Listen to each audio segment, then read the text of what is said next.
Assalamualaikum warahmatullahi wabarakatuh. Saya Nuriani Markuat, nomor induk mahasiswa 18 10 20 11 28 dari PSIK B5. Di video ini saya akan membuat Q&A mengenai hernia.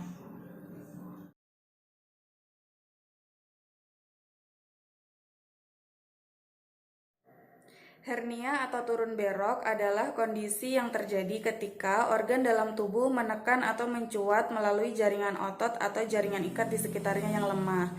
Jaringan otot seharusnya cukup kuat untuk menahan organ dalam tubuh sehingga tetap berada di posisinya masing-masing.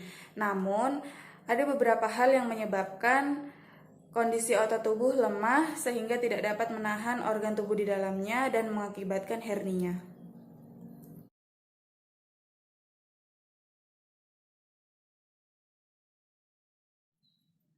Hernia disebabkan oleh kombinasi antara kondisi otot tubuh yang tertarik dan melemah. Kondisi otot tubuh yang melemah ini disebabkan beberapa faktor, diantaranya yaitu usia, batuk kronis, bawaan lahir terutama pada bagian pusar dan diafragma, cedera atau komplikasi pada operasi di bagian perut. Selain itu, ada beberapa faktor yang diduga dapat meningkatkan resiko seseorang mengalami hernia, yaitu terlalu sering mengangkat beban berat, konstipasi yang menyebabkan seseorang harus mengejan ketika buang air besar, kehamilan yang menyebabkan meningkatnya tekanan dalam dinding perut, penumpukan cairan di dalam rongga perut, kenaikan berat badan yang secara tiba-tiba, bersin yang berlangsung terus-menerus.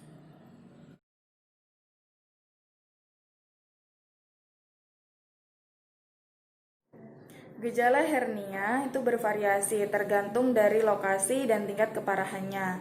Hernia di perut dan di selangkangan ditandai dengan munculnya benjolan atau tonjolan yang akan hilang ketika berbaring. Namun akan muncul kembali ketika pasien atau penderita tertawa, mengejan, atau batuk.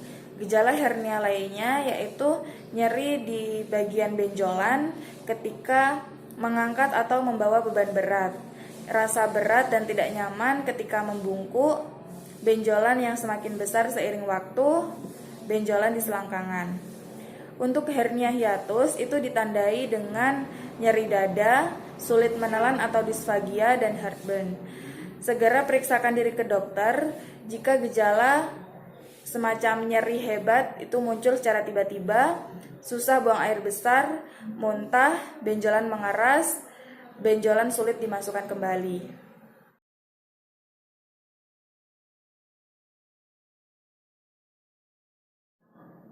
Pengobatan untuk hernia itu ada terapi obat dan operasi. Untuk terapi obat, dokter akan meresepkan obat untuk menurunkan asam lambung guna meredakan gejala dan rasa tidak nyaman. Untuk operasi sendiri itu ada dua, yaitu operasi terbuka dan operasi lubang kunci. Operasi terbuka ini terdapat 3 tindakan. Yang pertama herniotomi, kedua herniorafi, dan ketiga hernioplasti. Herniotomi itu melakukan atau membuat sayatan di bagian dinding perut, kemudian mendorong hernia masuk ke dalam dan membuang kantung hernia. Herniorafi itu tindakan menutup atau menjahit sayatan yang telah dibuat tadi. Yang ketiga hernioplasti itu menutup dan memperkuat sayatan dengan menggunakan jaring sintesis sehingga tidak akan terjadi hernia kembali.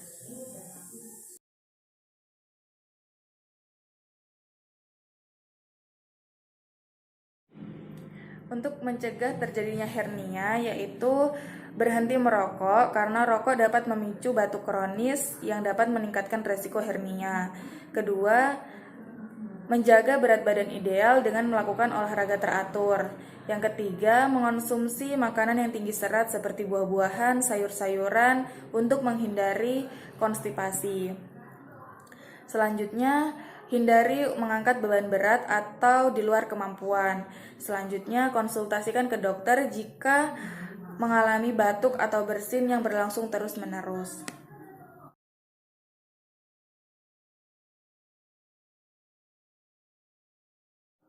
Komplikasi pada hernia yang pertama yaitu hernia incarcerata atau obstruksi hernia, yaitu kondisi ketika usus terjebak di dalam dinding perut atau kantung hernia sehingga mengganggu kerja usus.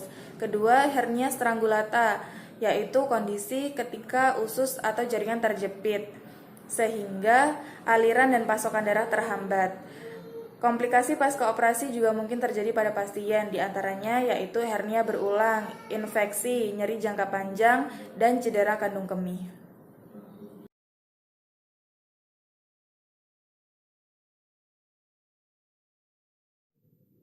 Jenis-jenis hernia yang pertama ada hernia inguinalis, hernia umbilicus, hernia femoralis, hernia hiatus, hernia insisional, hernia epigastrik, hernia spigelian, hernia diafragma, dan hernia otot. Hernia inguinalis merupakan hernia paling sering terjadi dan pria memiliki resiko tinggi terjadi hernia inguinalis. Hernia femoralis adalah kondisi yang paling banyak sering terjadi pada wanita. Hernia umbilicus merupakan hernia yang paling sering terjadi pada bayi atau anak usia di bawah 6 bulan. Nah, itu tadi Q&A mengenai hernia. Terima kasih. Wassalamualaikum warahmatullahi wabarakatuh.